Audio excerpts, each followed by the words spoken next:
This is the drinking water standard. So arsenic, cadmium, copper, lead, zinc, and Berkeley pit water is this first line. So for arsenic, the standard is 10. If it's above in micrograms per liter, folks typically call that part per billion, or ppb. So all these are in milligrams per liter, parts per billion. So Berkeley pit has 8 times as much arsenic as would be allowed under the Safe Drinking Water Act. And this well has 10 times more. So there's even more arsenic in this water than there is in the Berkeley. Same goes for cadmium. You know, you look at the Safe Drinking Water standard for cadmium, it's 5, and this water has 4,000. So, you know, almost 1,000 times above the Safe Drinking Water standard.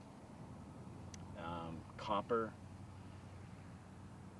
Montana Resources used to mine the copper out of the Berkeley pit water, and that was 71,000 parts per billion, and this water has 1 million parts per billion. So it's actually like 15 times more copper in this water than there is in the water in the Berkeley pit.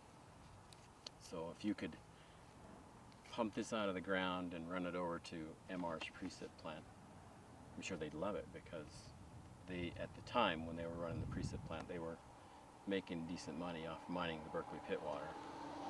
So, and then lead, the Berkeley has 19 parts per billion, and this water has 93 parts per billion.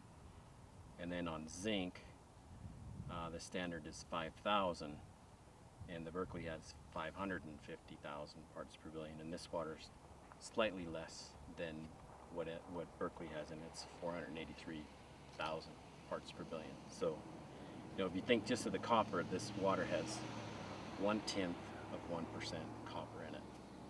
So it's amazing. Okay, this is Silverbow Creek, and it comes through Butte, joins with Blacktail, and then exits the valley. But this red arrow indicates where the Parrot smelter is.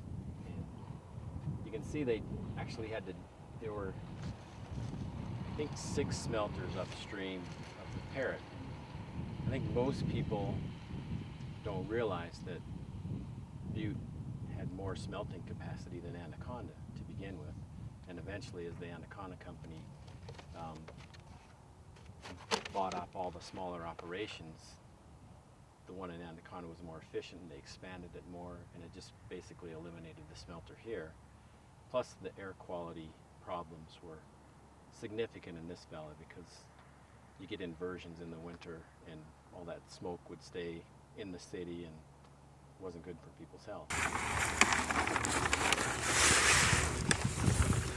So this is the 1955 DOT aerial photo of Butte. So to orient you, here's Harrison Avenue. This is the Civic Center, built in 1948. So the Parrot tailings is right in this area, and you can see they're uncovered in this photo. And what we understand is that it's anecdotal information, but the Berkeley pit's right here, just a baby in 1955. But as they expanded, they needed room to get rid of the overburden material, so they covered a lot of these ponds, and that's what we're standing on now, is like 20 feet of Berkeley pit overburden. Then you have about 20 feet of tailings.